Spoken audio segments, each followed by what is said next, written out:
Welcome, the North. Going into week 2. Week 1 was a wrap, so we're excited to get into it. Podcast, we getting lots of love from it. Happy to hear it. We're excited to get into it. Pete, you excited for this week? So excited. I saw we got a couple comments already on our, we might have been a little off on our backcourt defensive matchups. I got the clown emoji from Thomas, so, all good. Sometimes you got to take shots as a podcaster and throw your thoughts out there. Sometimes you make them. Sometimes you're wrong. Sometimes you're Perkins, and sometimes you're not. We can't all be the best. It's 1 week. It's 1 week. We can still be proven right.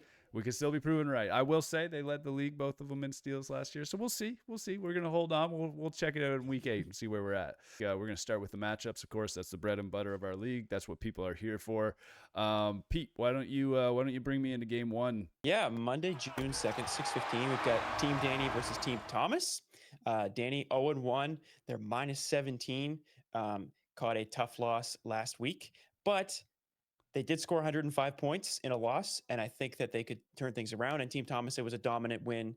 They're 1-0, plus 21, second in the standings.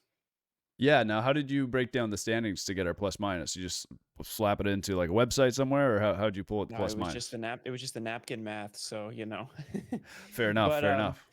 I stand by my napkin math. The napkin math holds strong. Don't question it. My thoughts going into that game, Team Thomas had the biggest showing. I think they had the most fans out. They also had the loudest bench throughout the week. It was a fun game. Team Danny's coming off a tough loss, but again, that versatility of Tyrese, Lance, and Quinn, those are some long, lanky arms. The defense looked a little bit off, but I think if they can figure out how to get that blending and a movement of those three, and Danny really being the floor general, Team Thomas is very strong. I would give them the favorable win here, but I think if those three can figure it out, and Danny can be that floor general, we have something nice to look at there. I wanted to give a shout out to Judy. I had a chance to meet her. I think she's the North's #1 fan. It was a pleasure meeting her. I know she's, from what I've heard, she kind of tries to make every single game to support her grandkids and their friends. And I think we have the North's biggest fan there, so I wanted to give her a shout out. Shout out to Judy. So game 2, we got Team Glenn 0-1, Team Adam 1-0. Team Glenn sitting 7th in standings. Team Adam's 5th in standings. Glenn's coming off a tough loss. I will say that was one that I'm sure they would never love to see that 3-point percentage again. They shot 4 of 29 from the 3-point line with 14%. Not ideal. But having played with Glenn and Jeff last year, that's their plan. They love to run and gun, and when they're hitting, there's really not much teams can do. I mean, we saw Glenn lead the league in 3-point percentage last year because the guys just heats up like nobody's business, and it really doesn't matter what defender you put on him. There's not much space he needs to get a shot off, and if you do overpress it, he can't drive quickly to the rack. I think with Glenn too, confidence is a big thing. So if he hits 1 or 2 right out the gate, then he's feeling it. And, you can't really stop him when that's the case. They're going to get those shots up. And I highly doubt we're going to see a 14% showing again. First week jitters, it happens. First time with the team together, it's not going to be 14% again. No, I don't think so. And also, too, I had made a note there.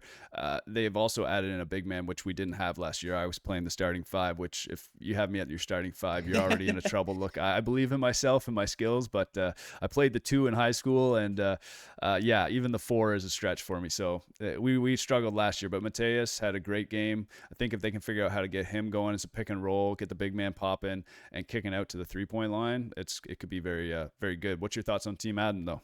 I mean, I think that Team Adam is going to be close here. They've got a lot of talent, of course. Kenny, Logan, even Tyler, Adam. Tyler, 100% Adam. A good bench. A bunch of guys that can score the ball. It's just about meshing, and that's what we're talking about with all these teams. Whoever can figure out the chemistry the quickest is probably going to go on a nice little run here to start the season. And that's what we saw with Team Thomas, right? We just mentioned that their chemistry was off the charts in game 1. They looked really good. So if another team can kind of pick that up here, I think that they'd be looking pretty good. Yeah, and they crashed their boards crazy. I think they might have had the most O boards. I can't confirm that, but they had 19, which is, when you look at that roster, you're not like, oh, those guys are just crashing the boards. But I think just from sheer athleticism and guys that like to just hustle after it, they had played a trap on us too that got them back in the fourth quarter, which lets them win the game. They got a lot of bodies they can rotate in and out, a lot of offensive options. I think I'm going to go with Team Glenn on this one, not by much, but just from the sheer fact that if Mateus can get it going, I don't think they have many defensive options to shut down a big. But again, it's a small edge. I think it's going to be a great game. I'm going to go the other way. I think Adam gets the win. Okay. All right. I like it. Game 3. What you got there for us, Pete? It's Team Austin versus Team Caleb, and this is most definitely the matchup of the week after what we saw last week. Austin had a blowout win over Team Alex. Caleb had a blowout win as well, so they're both 1-0. Austin plus 27 and Caleb plus 17.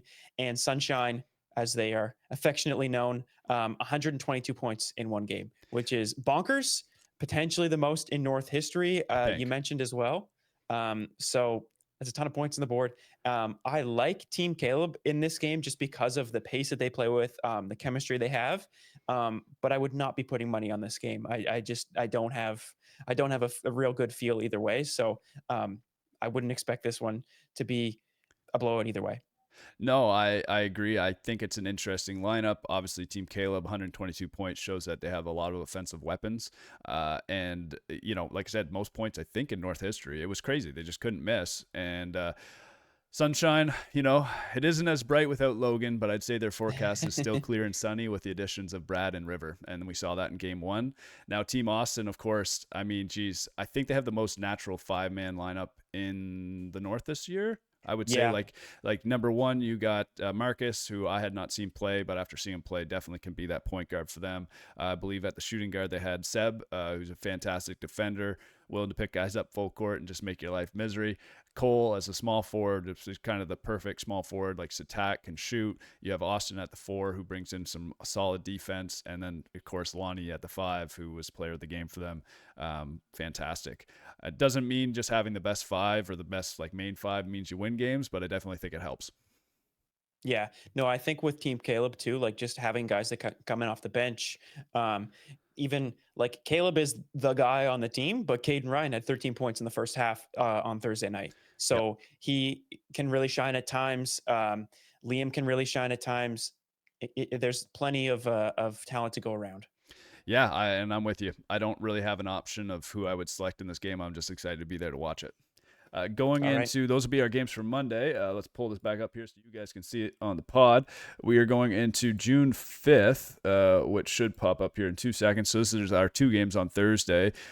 Game 4, which is Team Luke. We're 6th in standings, -7. Team Garen, 9th in standings with a -21. Now, I don't want to be the biased guy talking about myself and hyping myself up off the rip. So, Pete, I'll let you kind of take this one too.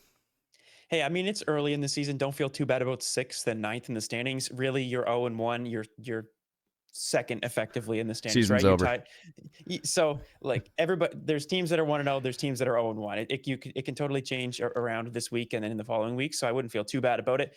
You guys had a pretty close game with no Cardi last week. A bunch of guys who are all new to the North. And tell me how you felt about your team last week. Knowing we had no Cardi, I was not expecting us to be winning the game. We're actually leading the game pretty much until the 4th quarter. We had the lead. I don't think we had many lead changes. I also didn't realize until we started playing, but everybody on my team this is their first season in the North. So that also too, figuring out how the roles work and how the pace is, I was just shocked at how we played. We just played, we played like we had all been playing together for 10, 15 years. The ball was moving. We were getting good looks. Dave was an absolute monster. Jacob put up 26. Marcus led the floor well. Our bench played well, and we did it without Cardi. And man, I just can't wait to see Dave and Cardi. That's going to be fun. It definitely is. Team Garen as well, we'll shift over to them, but they kind of felt like Team Glenn. The rim kind of was not kind to them. It was not their friend. I see you've got here in the doc, they looked like a Houston Rockets playoff game, 27 straight missed threes. Listen, they actually hung around in the second half. It was not they brought it back. I think in the end to 10. It was definitely, it was low double digits. Yeah. I couldn't tell you the exact number, but it was kind of uncomfortable for a minute. And then, it was over, but I think that they have some real building blocks. Yeah. I like Team Garen, watching them play. They were really going to be a pace team. They had up 48 threes. I think the league average when I was looking at it, Team Adam had 45 threes up. Team Garen led with the most threes attempted at 48. Even when we think of Team Glenn being like the 3-point team, they only had 34. So if you're throwing up 48 to 58 threes a game and they're landing, like not much most teams are going to do. But when you're missing, I think they had 10% from 3-point line. That's just going to be a tough day for any team. Yeah, it's just math. Yeah, I think, I don't know why, but I feel like I'm going to give my team the edge. I think that's going to happen throughout the whole year, unless we really just mess it up and I'm like, trade everybody, we're tanking for picks next year. But So the fifth and final game of the week is Team Alex versus Team Jordan. So Alex took that big loss to Team Austin in week one. They are good matchup. 1 minus 27. Yeah, it should have been a good matchup last week. It will be a good matchup this week for sure. Team Jordan, fourth in the standings at 1-0. They're +9, and had a really big showing from Will Agier. So maybe you can talk about what Will Agier did last week. Yeah, Will was crazy. I mean, we kind of saw that when he came in. I think he played 2 games last year, and one of his games he had 25 points and 20 rebounds, and I believe that was without Hunter. He had filled in for him, and he had another game too where it was like 20 points, 15 rebounds. He kind of just does a little bit of everything. You can go into the app, and I watched his highlights. He's got the 3 ball. He can drive. He can pass. He can rebound. He plays good defense. He's just the type of player that's going to be able to do a lot of things. He was the only player, I think, our first player with a triple-double for the North for season 2. He was just everywhere, and he's going to be a problem, and that was without Jordan. Yeah. So I think that Team Jordan's got to be feeling good about where they're at. Like I said last week in the first podcast, they kind of win wherever they go. So they're probably feeling pretty confident about things. And I think that's a big part of why they win is just they feel confident. They're not cocky, but they feel, confident in their abilities, confident in their chemistry. So that's a big piece of that. But Team Alex is going to be hungry. And I know that some of those boys on that team will be, eager to pick up a dub and get in the other side of the column, if you will. Yeah, last year, if you remember, they said when we switched to the gyms, like new gym, new team, and that's when they started going crazy. I also think this is going to be a slow burner team. I think they got to figure out how it works because they have a lot of guys that like to attack the rim, like last year. And then when that happens, you just have to figure out pace and you got to figure out space. Yep. And those things just don't happen right away. But in an 8-game regular season, you got to put it together relatively quickly. So I think this is a game I would give to Team Jordan. But I think just because Team Alex is going to get off to the races a little bit later into the season.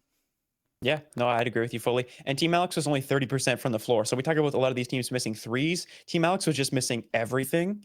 30% from the floor is not great, especially for a team that likes to get inside. I would expect that to be higher, especially with the bigs, with Harry, Roman inside, cleaning up boards and hitting at a high percentage down low. I think that we'll see that turn around. We're in for some good games for week 2.